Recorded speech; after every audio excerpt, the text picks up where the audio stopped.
에베소서 6장 10절입니다. 에베소서 6장 10절 말씀.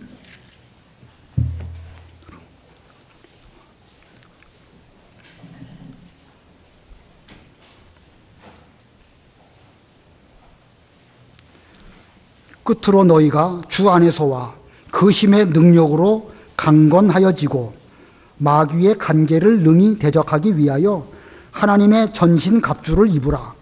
우리의 씨름은 혈과 육을 상대하는 것이 아니요 통치자들과 권세들과 이 어둠의 세상 주관자들과 하늘에 있는 악의 영들을 상대함이라.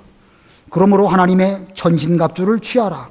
이는 악한 날에 너희가 능히 대적하고 모든 일을 행한 후에 서기 위함이라. 그런즉 서서 진리로 너희 허리띠를 띠고 의의 호심경을 붙이고 평안의 복음이 준비한 것으로 신을 신고 모든 것 위에 믿음의 방패를 가지고 이로써 능히 악한 자의 모든 불화살을 소멸하고 구원의 투구와 성령의 검 곧 하나님의 말씀을 가지라. 모든 기도와 간구를 하되 항상 성령 안에서 기도하고 이를 위하여 깨어 구하기를 항상 힘쓰며 여러 성도를 위하여 구하라. 또 나를 위하여 구할 것은 내게 말씀을 주사 나로 입을 열어 복음의 비밀을 담대히 알리게 하옵소서 할 것이니 이 일을 위하여 내가 쇠사슬에 매인 사신이 된 것은 나로 이 일을 당연히 할 말을 담대히 하게 하려 하심이라. 나의 사정 곧 내가 무엇을 하는지 너희에게도 알리려 하노니 사랑을 받은 형제요 주 안에서 진실한 일꾼인 두기고가 모든 일을 너희에게 알리리라. 우리의 사정을 알리고 또 너희 마음을 위로하기 위하여 내가 특별히 그를 너희에게 보내었노라. 아버지 하나님과 주 예수 그리스도께로부터 평안과 믿음을 겸한 사랑이 형제들에게 있을지어다. 우리 주 예수 그리스도를 변함없이 사랑하는 모든 자에게 은혜가 있을지어다. 아멘. 오늘 특별 찬송 없나요 혹시? 11월 마지막 주일인데 뭔가 있어야 될 것으로 생각됐는데 뭔가 준비는 안 되는 것 같고 불현듯 생각이 났습니다. 좀 미리 생각이 됐으면 제가 좀 누구라도 시킬 텐데 아무튼 그냥 넘어가겠습니다. 오늘 본문의 내용은 하나님의 교회가 이 땅에 살아가는 동안에 이 험하고 높은 이 믿음의 길을 싸우면서 나가야 할 그런 면을 말씀하고 있습니다. 교회가 전투적이어야 한다 이런 면인데 오늘 제목은 전투적 교회. 오늘 제목 전투적 교회입니다.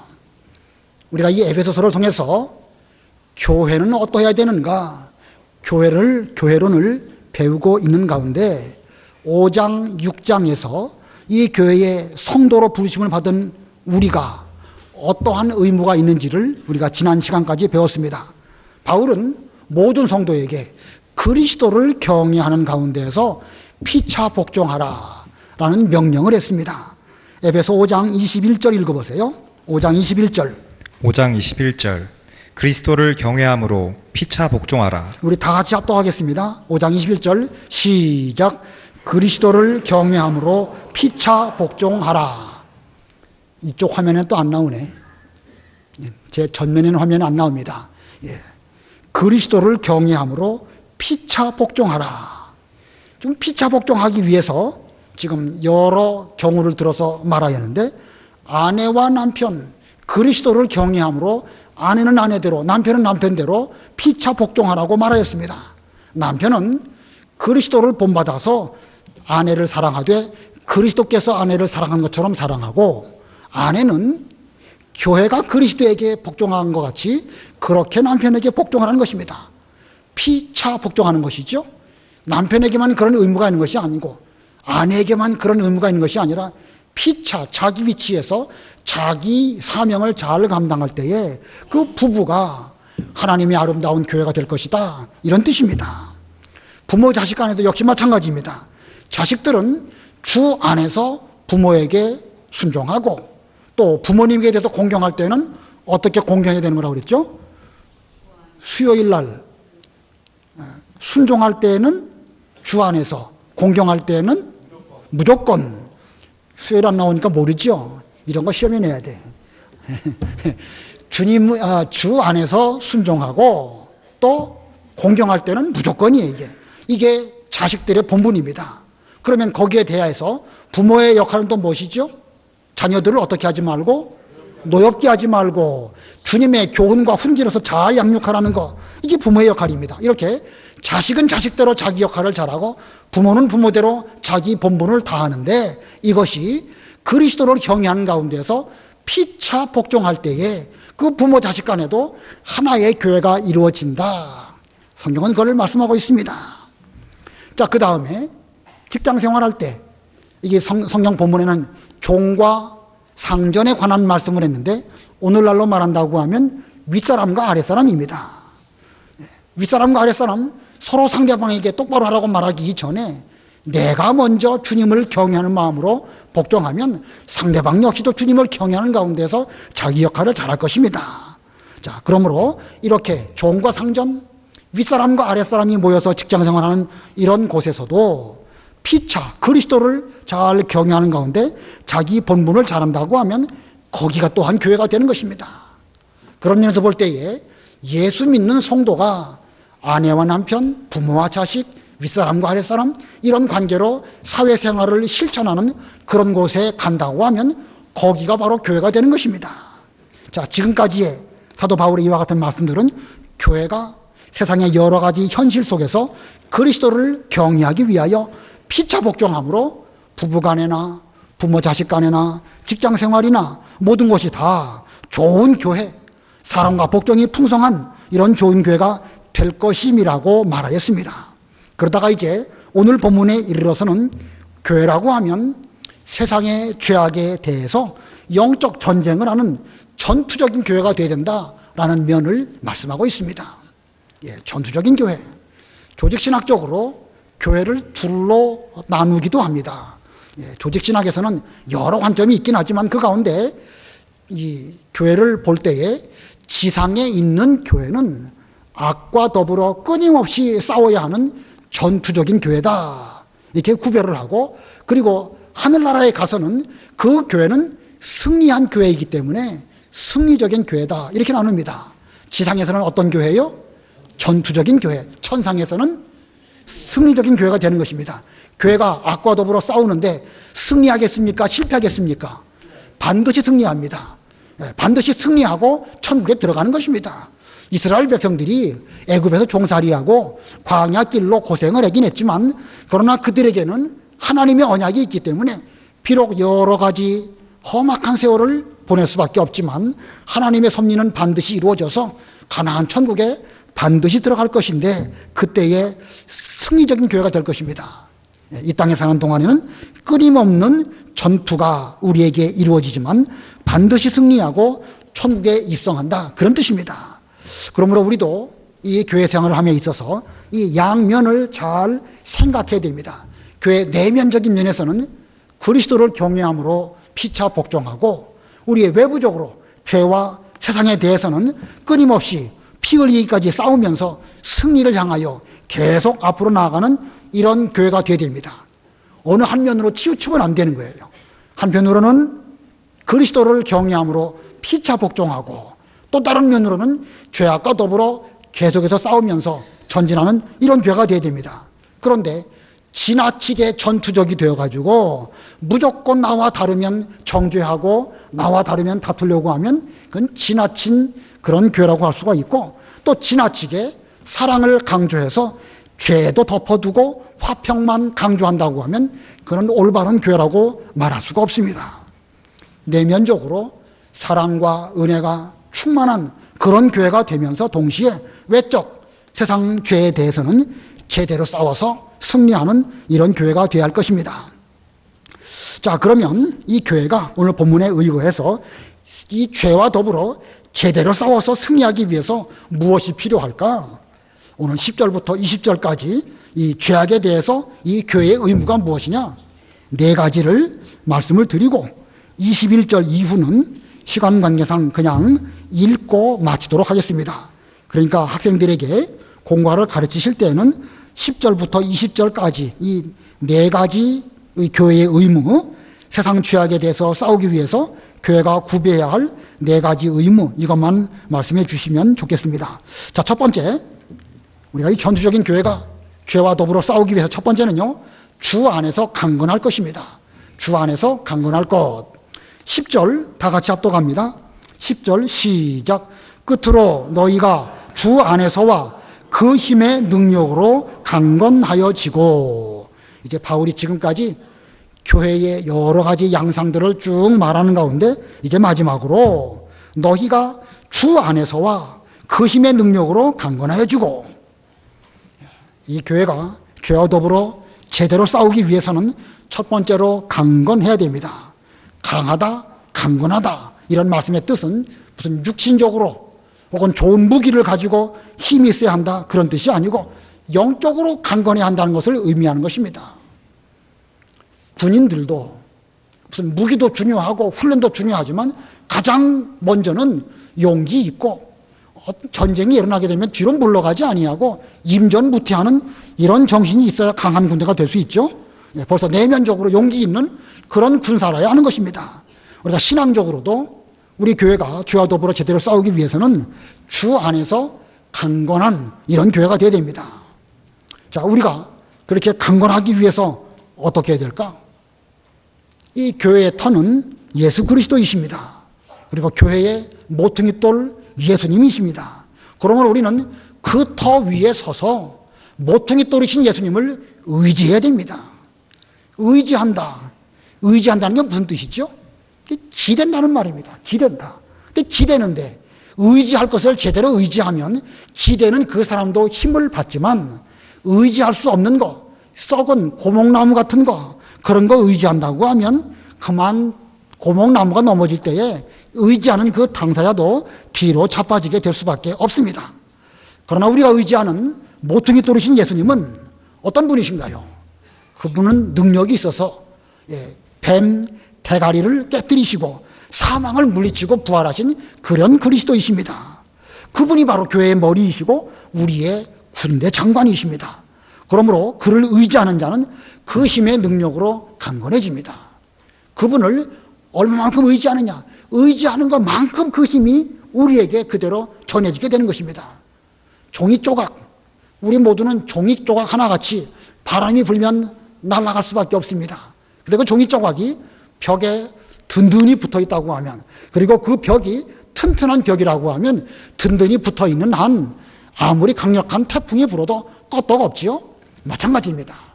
우리가 다 연약하고 정말 지금까지 여러 가지 힘든 일 때문에 번번이 넘어갔다 할지라도 이제부터 주 안에서 주님을 강력하게 의지한다고 하면 예수님의 강건하신 능력이 우리에게 전달되어서 우리도 얼마든지 세상을 이기고 승리할 수 있는 것입니다.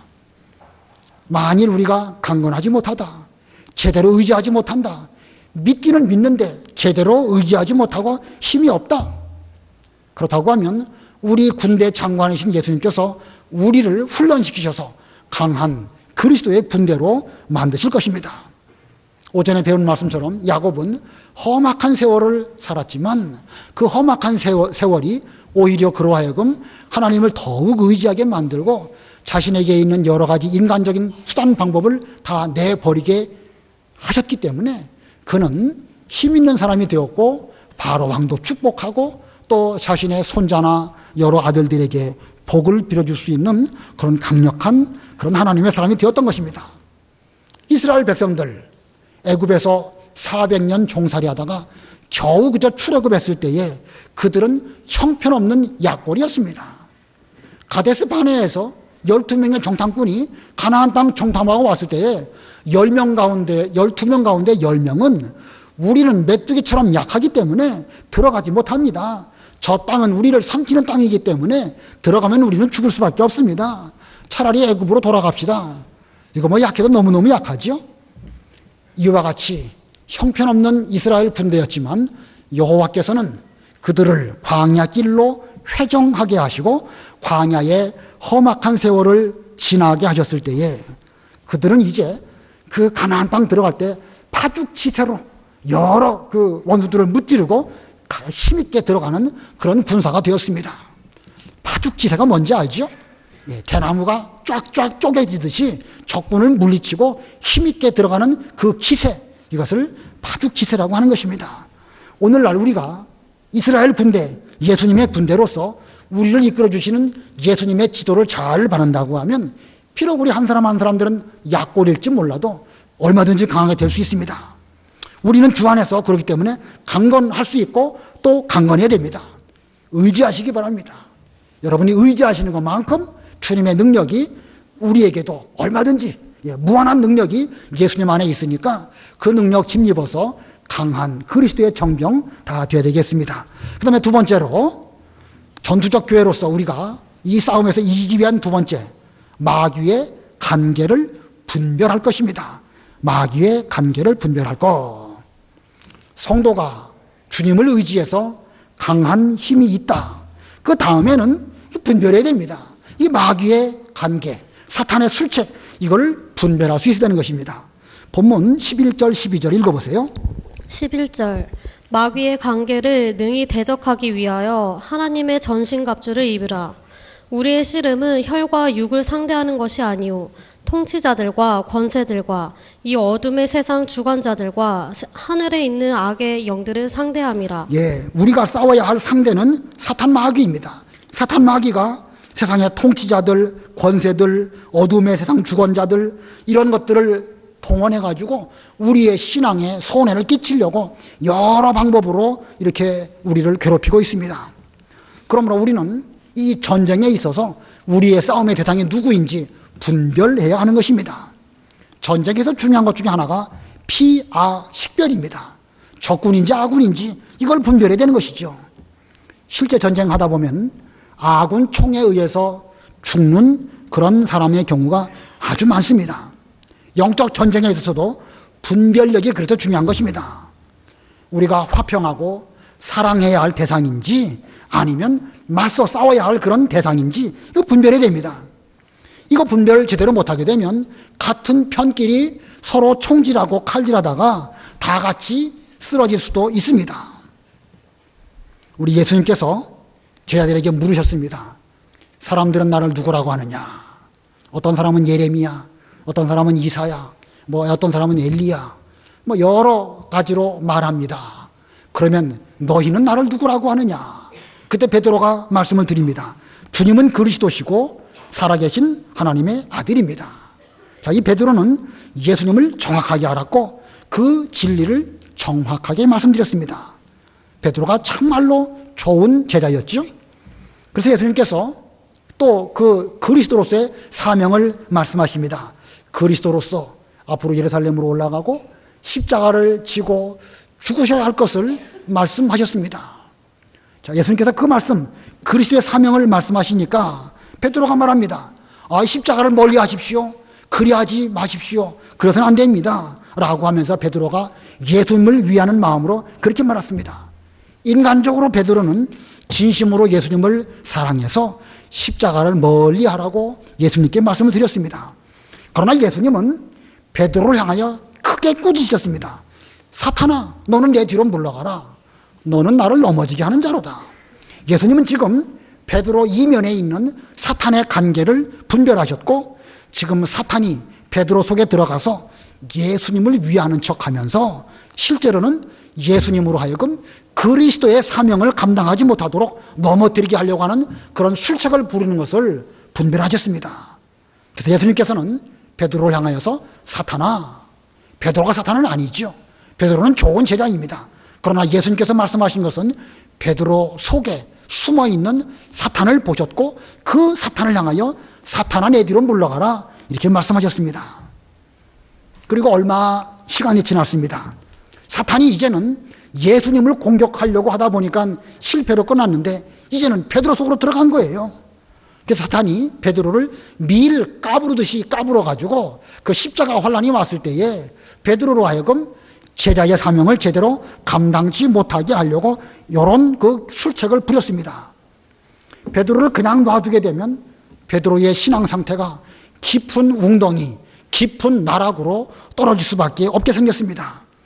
그래서 예수님께서는 베드로가 넘어지지 않도록 그를 위해서 하나님께 간구해 주셨습니다. 자, 예수님은 사탄의 술책을 아시고 분별하시는 가운데 베드로를 책망하시기도 하셨고 또 베드로를 위해서 기도해 주시며 간구해 주시는 이런 일도 하셨습니다. 오늘날 우리도 이 교회의 일원으로서 성도로서 싸워야 할 대상이 누구인지, 위에서 기도해 주고 붙들어야 할 대상이 누구인지 이걸 똑바로 분별해야 됩니다. 전쟁에서 제일 억울한 게 뭘까? 자기 편끼리 서로 싸우다가 전멸하는 거, 그게 제일 억울한 전쟁이 아닐까 생각이 듭니다.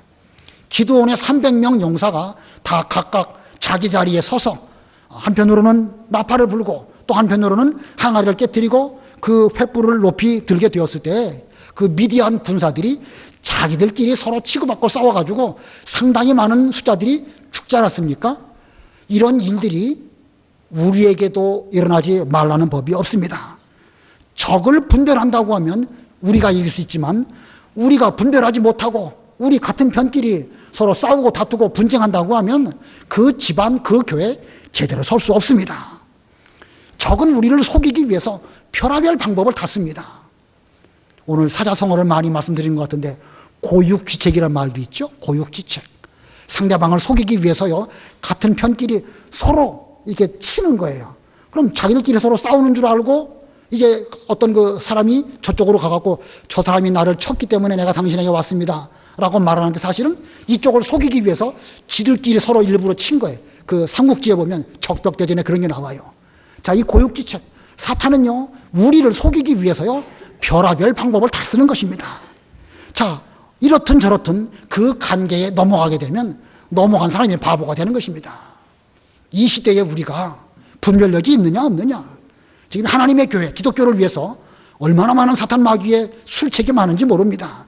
이거 정말로 믿는 것인지 이단인지 비슷하게 보여가지고 우리를 넘어뜨리게 하려고 하는 이런 일들이 교회 안팎으로 많이 있는 이때에 우리는 마귀의 관계를 분별할 수 있는 그런 전투적인 교회, 그런 교회가 되어야 됩니다. 세 번째, 전투적인 교회가 되어서 승리하려면 세 번째는 하나님의 전신갑주를 입을 것. 하나님의 전신갑주를 입을 것. 본문을 잘 보면은요, 서서라는 단어가 잘 나옵니다. 많이 나옵니다. 자기 자리에 굳게 서가지고 하나님의 그 무기로 전신갑주를 잘 입은 사람은 마지막 순간까지 자기 자리에 서서 자기 사명을 감당하게 될 것입니다. 13절, 14절 읽어보세요. 13절. 그러므로 하나님의 전신갑주를 취하라.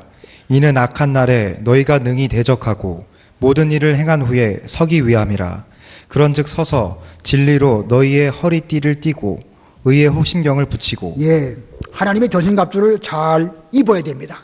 잘 입어가지고 악한 날에 싸움이 일어나게 될 때에 그때에 끝까지 서는 사람, 그 사람이 승리하는 사람입니다. 본문에 서다라는 단어가 두 번 나오죠. 13절의 끝에도 이 모든 일을 행한 후에 서기 위함이라. 14절에는 그런즉 서서의 반대가 뭘까요?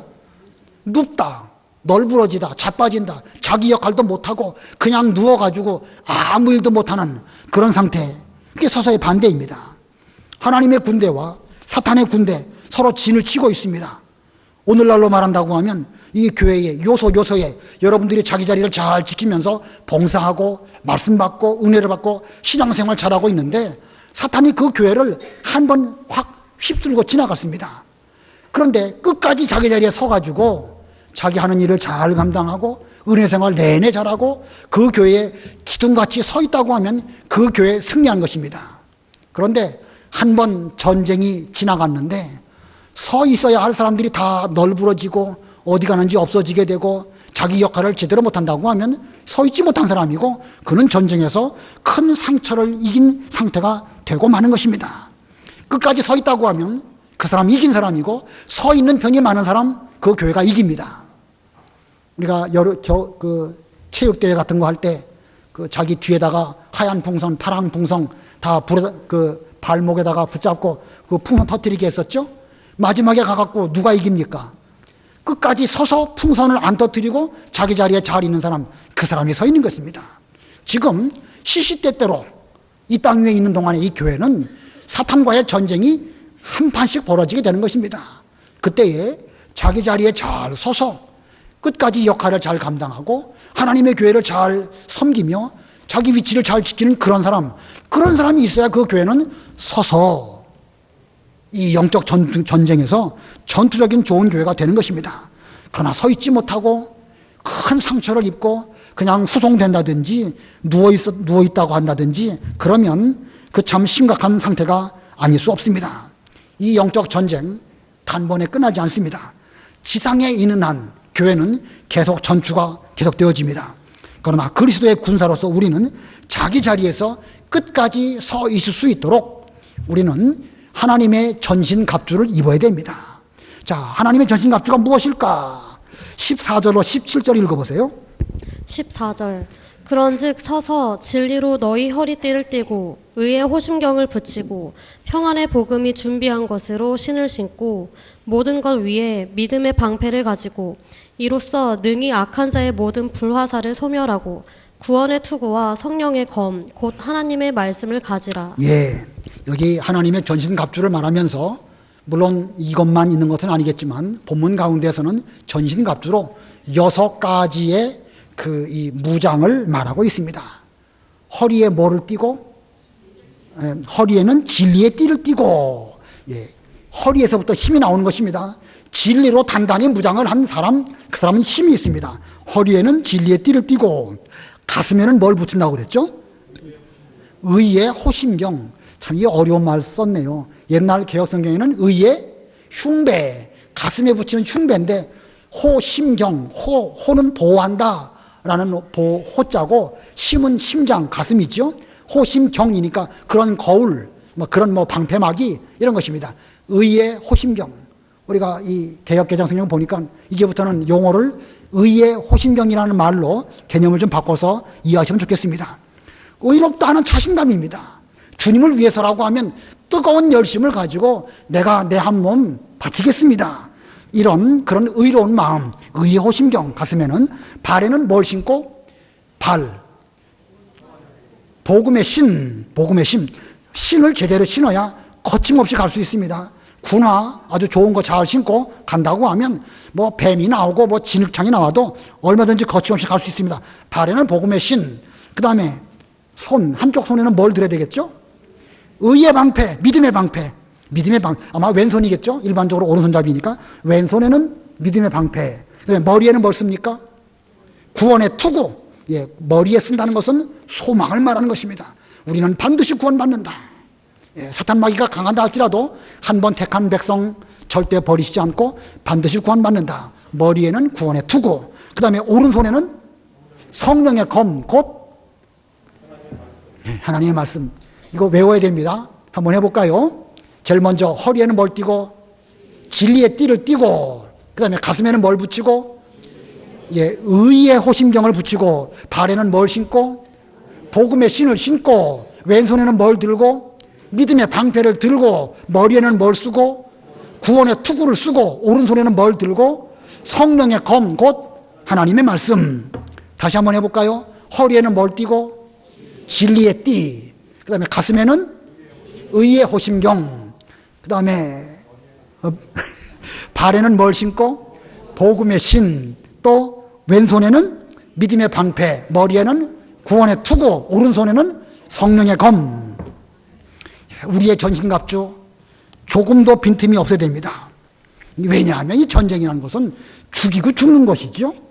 세상 나라 전쟁은 죽이고 죽는 것이지만 이 영적 전쟁은 죽이고 죽는 것뿐만 아니라 우리의 영원한 내세를 결정하는 이런 단번에 걸친 아주 중요한 전쟁입니다. 그러므로 우리는 어디 내 몸에 전신갑주 가운데에서 취약한 부분이 있는가 잘 살피고 적이 나를 공격해 올 때에 어떤 모습으로 공격해 올지 연구해서 그 빈틈 없도록 잘 준비하여야 이 전쟁에서 이길 수 있는 것입니다. 나는 싸우는 사람이 아니고 평화주의자다. 예수님은 평강의 주님 아니십니까? 그러면서 평화만 외친다? 그 사람 정신 나간 사람입니다. 여호와의 증인들이 우리들은 싸우는 거 아니라고 해서 집총 거부한다고 그랬죠? 우리 예수 믿는 사람도요, 만약에 우리는 평화주의자다라고 해서 싸우지 않는다, 차라리 여호와의 증인으로 가든지.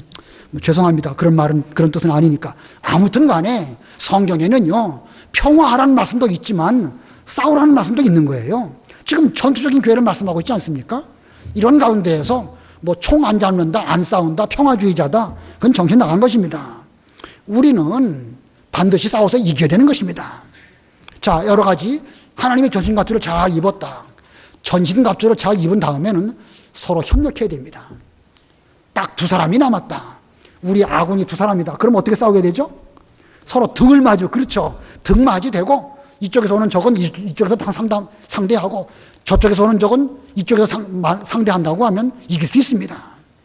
실제로 로마 시대에 페르시아 군들하고 로마군이 전쟁을 할 때에 불과 얼마 안 되는 군사들로 로마군이 강력하게 페르시아 군들을 이긴 그런 기록들이 있습니다. 한 16명, 뭐 몇 명인지 뭐 까먹었지만 그 다이아몬드 형태로 딱 그 이 방어진을 치고 다 그 정병들이에요. 잘 싸우는 사람들인데 빈틈없이 딱 서가지고 방패 들고 싸우니까 페르시아 군이 이길 수가 없는 거예요. 그래서 페르시아 군들이 생각을 해냈습니다. 저것들 어떻게 이길 수 있을까? 낫을 그 긴 작대기에다가 달아가지고 이렇게 해가지고 탁 이렇게 하면 모가지가 딱 자라질 거 아니겠습니까? 그렇게 했는데 그 전술을 알고 로마 군인들은 구원의 투구에다가 요 뒷 모가지까지 이렇게 잘 보호할 수 있는 그런 투구를 썼어요. 그러니까 낫으로 딱 하려고 해도 딱 걸리니까 안전하지요? 이렇게 로마군이 그렇게 해갖고 이겼답니다. 우리도 그와 같이 사탄 마귀가 우리를 어떻게 노릴까 잘 살펴서 우리의 이 전신갑주에도 빈틈이 없는 그런 교회가 되도록 해야 됩니다. 우리도 살아서 역사하는 움직이는 교회, 이런 좋은 교회가 되어서 우리도 이 전신갑주를 잘 입고 사탄 마귀를 이기는 이런 우리가 되어야 되겠습니다. 네 번째 대지로 기도할 것입니다. 기도할 것. 자, 지금까지 제가 전투적인 교회가 사탄과 싸울 때 이기기 위해서 세 가지를 먼저 말씀드렸습니다. 첫 번째는 어디 안에서 강건하고 주 안에서 강건하고, 두 번째는 어떻게 분별하고 마귀의 관계를 분별하고, 세 번째는 무엇을 입고 하나님의 전신갑주를 입어야 됩니다. 그런데 그 성도가 완전하게 모든 것을 잘 준비한 이런 군사라 할지라도 살아서 활동하고 살아서 움직이는 그런 것이 아니라 그냥 잠들고 누워있는 그런 군사라고 하면 그건 마네킹에 불과합니다. 실제로 살아서 움직여야 될 거 아니겠습니까? 살아서 움직이는 그런 군사라고 하면 비록 마른 뼈 같은 그런 군사라 할지라도 얼마든지 힘있게 싸울 수 있는 이런 군사가 되는 것입니다. 그러기 위해서는 하나님의 교회가 제대로 싸우기 위해서는 살아서 숨쉬는 기도가 있어야 되는 것입니다. 본문 18절 읽어보세요. 18절 모든 기도와 간구를 하되 항상 성령 안에서 기도하고 이를 위하여 깨어 구하기를 항상 힘쓰며 여러 성도를 위하여 구하라. 예, 모든 기도, 간구, 항상 성령 안에서 기도하고 이를 위하여 깨어 구하기를 항상 힘쓰며, 아무리 무장을 잘하고 아무리 주님을 든든히 의지하고 뭐 그 외에 마귀를 잘 분별한다 할지라도 졸고 잠자고 누워있다고 하면 그 사람은 질 수밖에 없는 것입니다. 실제로 살아서 움직이는 이런 교회가 되어야 됩니다. 그러기 위해서는 교회는 살아서 숨쉬는 기도가 필요한 것입니다. 아무리 용맹한 장수라도 술 먹고 정신 못 차리고 누워 잔다고 하면 적이 와갖고 죽일 수 있습니다. 오늘 삼국지 이야기 또 한 바지 하면 그 장비가 어떻게 죽었죠? 장비가 술 먹고 자다가 자기 부하가 와갖고 어떻게 죽였을 거예요 아마. 아무리 훌륭한 장군이라 할지라도 정신 못 차리고 누워있고 깨어있지 못한다고 하면 그렇게 죽게 되는 것입니다. 자, 이렇게 우리 모두는 다 깨어있는 이런 교회가 될 뿐만 아니라 우리 교회가 서로 연계해서 서로 협력하고 서로 돕는 이런 교회가 되어야 됩니다. 각계 병사가 아무리 잘해도 서로 협력하지 못한다고 하면 그 말 그대로 오합지졸입니다. 그러나 서로 협력하고 연대한다고 하면 더욱 강력한 이런 군대가 될 수가 있는 것입니다. 바울은 지금 에베소 교회에 편지를 쓰는 가운데 그는 로마 감옥에 갇혀 있습니다. 그가 비록 육신적으로 로마 감옥에 갇혀 있지만 그는 힘을 다해서 싸우는 가운데 너희들은 나를 위해서 기도해달라 그렇게 말하면서 또 이 에베소 교회의 성도들을 향하여 또 자신도 기도한 것을 말하였습니다. 에베소서 3장 14절 15절 읽어보세요. 3장 14절 15절. 3장 14절. 이러므로 내가 하늘과 땅에 있는 각 족속에게 이름을 주신 아버지 앞에 무릎을 꿇고 비노니. 예, 바울은 지금 로마 감옥에 갇혀 있지만 하늘과 땅을 주관하시는 하나님 아버지 앞에 무릎을 꿇고 기도하면서 에베소 교회 성도들을 잘 이끌어 달라고 그렇게 기도했습니다. 그러면서 바울은 자기를 위해서도 기도해 달라고 말하고 있습니다. 본문 돌아와서 19절 20절 읽어보세요. 19절. 또 나를 위하여 구할 것은 내게 말씀을 주사 나로 입을 열어 복음의 비밀을 담대히 알리게 하옵소서 할 것이니 이 일을 위하여 내가 쇠사슬에 매인 사신이 된 것은 나로 이 일에 당연히 할 말을 담대히 하게 하려 하심이라. 예, 사도 바울이라고 하는 인물 얼마나 위대한 예수님의 제자입니까? 그만큼 하나님의 일을 잘 감당한 사람이 없습니다. 그럼에도 불구하고 그 하나님의 맡기신 사역 앞에서 바울 자기가 자신을 볼 때에 나도 너희들의 기도가 없다고 하면 나도 아무것도 아니다. 너희들 위해서 기도할 때에 나를 위해서도 구할 것은 하나님께서 나에게 말씀을 주셔서 내 입을 열어 복음의 비밀을 담대하게 말하게 해달라고 그렇게 기도해달라. 이것을 위해서 내가 지금 로마의 쇠사슬에 매인 사신이 된 것은 나로 이 일에 당연히 할 말을 담대하게 하려 하심이라. 자, 바울은 이렇게 자신의 부족한 것을 알고 이 에베소 교인들에게 나를 위해서도 기도해달라 이렇게 당부했습니다. 자, 이 교회, 우리가 지금까지 에베소서를 통해서 이 교회를 배웠는데 마지막으로 전투적인 교회, 죄와 더불어 싸울 수 있는 교회가 되기 위해서는 4가지 구비 요소를 필요함을 말씀하였습니다. 첫 번째는 주 안에서 강건할 것. 두 번째는 마귀의 관계를 분별할 것. 세 번째는 하나님의 전신갑주를 입을 것. 네 번째는 기도할 것입니다. 앞부분에 여러 가지 그 서술을 더 붙였는데 강건하고 분별하고 전신갑주를 입고 그리고 기도할 것. 이 4가지 우리 학생들에게 잘 가르쳐서 우리 가르치시는 부모님들과 주일학교 교사들도 강한 군사들이 되어야 되겠지만 우리의 자녀들도 지금은 비록 유약할지 몰라도 저들이 앞으로 하나님의 교회를 위하여 힘있게 싸우는 정병들로 잘 세워야 할 것입니다. 자, 그 다음에 본문에 보니까 사도 바울은 두기고라고 하는 인물을 통해서 이 에베소서, 이 서신을 지금 에베소 교회에 보냈습니다. 21절, 22절 읽어보세요. 21절.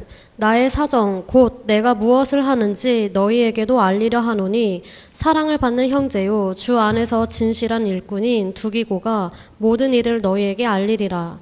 우리 사정을 알리고 또 너희 마음을 위로하기 위하여 내가 특별히 글을 너희에게 보내었노라. 예, 두기고가 사도 바울의 심부름을 해서 에베소서를 가지고 이 에베소 교회에 갈 터인데 그 외에 그 에베소서를 가지고 갈 뿐만 아니라 바울의 사정을 잘 너희들에게 말해줄 것이다. 그리고 너희 마음을 위로할 것이다. 이렇게 말했습니다. 교회적인 면으로 볼 때에 두기고는 사도 바울의 부교역자입니다. 부교역자로서 자기 역할도 중요한 것임을 보여주고 있습니다. 담임 목사인 사도 바울 혼자 다 못합니다. 부교역자의 도움이 있을 때에 시너지 효과를 내서 훨씬 더 하나님의 일을 잘할 수 있는 좋은 교회가 될 것입니다. 우리 교회에 계시는 여러 부교역자들도 서로 힘을 잘 합해서 하나님의 일을 함께 세워나가는 그런 종들이 다 되어야 되겠습니다. 마지막 23절, 24절 우리 다 같이 합독하겠습니다.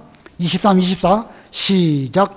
아버지 하나님과 주 예수 그리스도께로부터 평안과 믿음을 겸한 사랑이 형제들에게 있을지어다. 우리 주 예수 그리스도를 변함없이 사랑하는 모든 자에게 은혜가 있을지어다. 사도 바울이 하나님의 종으로서 에베소 교회를 위해서 마지막 축복 기도를 하였습니다.